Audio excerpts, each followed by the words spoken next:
जुड़ी हुई एक और बड़ी खबर आपको बताते हैं कि ईरान ने अमेरिका को बड़ी धमकी दी है। आपको बता दें, ईरान की ओर से कहा गया है कि हमला किया तो तबाही मचा देंगे, एक साथ हजारों मिसाइलें दाग देंगे। ईरान के पास 3000 खौफनाक मिसाइलें तैयार है।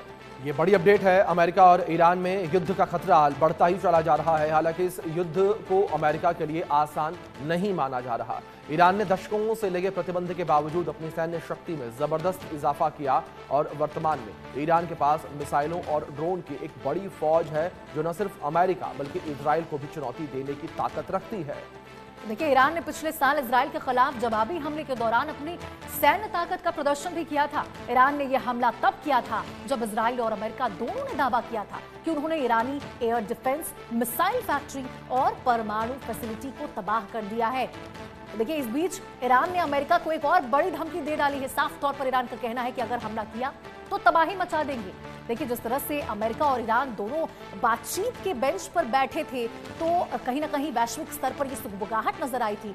देखने को मिल रहा था कि शायद दोनों देश के बीच में जो आक्रामक रवैया देखने को मिल रहा है, शायद उसमें रोकथाम होती हुई नजर आएगी। लेकिन आपको बताएं, ऐसा नहीं हुआ। और आपको बता दें, यहाँ अब ईरान की ओर से साफ तौर पर खुली धमकी दे दी गई है। ईरान ने अमेरिका को कड़ी चेतावनी देते हुए कड़े शब्दों में कहा है कि यदि अमेरिका की ओर से हमला किया जाता है तो ईरान चुप नहीं बैठेगा। और आपको बता दें, कई शक्ति प्रदर्शन करते हुए आक्रामक वीडियो भी ईरान की ओर से जारी किए गए हैं, जहां साफ तौर पर देखा जा सकता है कि किस प्रकार से ईरान जो है वो पूरी तरह से अपनी खौफनाक मिसाइलों के साथ तैयार है जंगी मैदान में। बिल्कुल, जाहिर तौर पर ये बड़ी जंग की तैयारी इस वक्त होती हुई नजर आ रही है और ये जंग जिस तरीके से साफ तौर पर कहा गया कि अमेरिका के लिए भी आसान नहीं रहने वाली है। इस बीच हमारे सहयोगी अजय जांडियाल जुड़े हैं, उनका रुख करेंगे इन्फॉर्मेशन के लिए।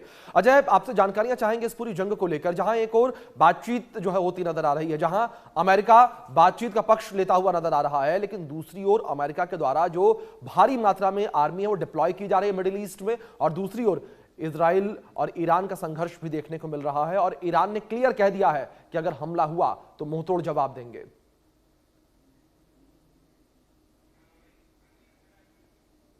देखिए, बिल्कुल अभिषेक, जिस तरीके से लगातार मिडिल ईस्ट में तनाव बढ़ रहा है, उसी बीच अब जब बयानबाजियां वापस शुरू हुई हैं तो कहीं ना कहीं आशंका और इशारा इस ओर हो रहा है कि कहीं भी कोई भी जो है वो अब चुप नहीं बैठने वाला है। अमेरिका ने जिस तरह से बातचीत के बाद ट्रंप के बयानबाजियां शुरू हुई कि अभी बातचीत का सिलसिला जारी है, और जिस तरीके से आप देखें नेतन्याहू की और ट्रंप की मुलाकात हुई है, उनमें बातचीत हुई है, उसी बीच अब जानकारियां ये मिल रही हैं कि अमेरिका के जो युद्ध के लिए हथियार इस्तेमाल होते हैं वो अब अपना दबदबा जो है ईरान के या मिडल ईस्ट के क्षेत्र में बढ़ाने लगे हैं। जो जानकारियां हैं 112C जो सैन्य विमान मिडिल ईस्ट के पहुंच चुका है, और वहीं बात की जाए तो अभी लगभग 20 और जो फाइटर विमानों के पहुंचने की तैयारी जो है वो कर दी गई है।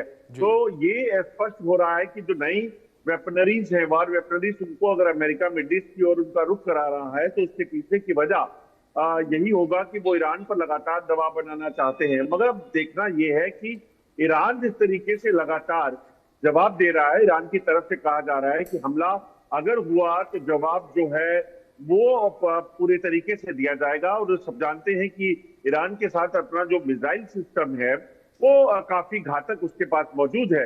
हालांकि उसके सामने अमेरिका है, अमेरिका जैसा देश कब नहीं है, मगर अब देखना होगा कि यूक्रेन जैसा एक छोटा देश जो है वो नहीं रुका था। और ये भी कहा जा रहा है कि चीन अब ईरान के साथ खड़ा है। तो ऐसे में अगर चीन ईरान के साथ खड़ा है तो उसके मायने ये हो जाते हैं कि क्या मिडल ईस्ट की जंग में जो है वो चीन ईरान के साथ होगा, और चीन जैसे अमेरिका यूक्रेन को मदद देता रहा वो ईरान को पूरी मदद देगा। उसके साथ साथ फिर रशिया कहाँ जाता है और बाकी ऐसे छोटे देश जो है वो कहाँ खड़े होते हैं, इनको देखना होगा।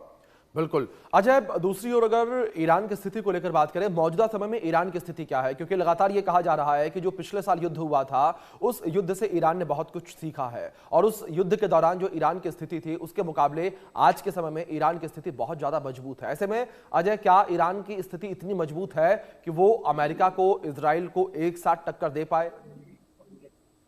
देखिए अभिषेक, सबसे बड़ी बात यह है कि अगर आप देखें तो ईरान की इस वक्त की जो अभी तक समझ आता है, जो पिछले दिनों कुछ युद्ध का माहौल जो ईरान और अमेरिका के बीच में बना, इजराइल के बीच में बना, उस वक्त तक ईरान ने अपने जो मिसाइल सिस्टम है, अपनी वेपन्स है, उसका जो है मुजाहरा कहीं नहीं किया था। इसलिए कोई भी चीज को आंकलन नहीं कर पा रहा था कि ईरान के पास क्या क्या वॉर सिस्टम जो है वो पड़ा हुआ है, और न्यूक्लियर को लेकर क्या ईरान ने न्यूक्लियर बम जो है वो तैयार कर लिया है कि नहीं।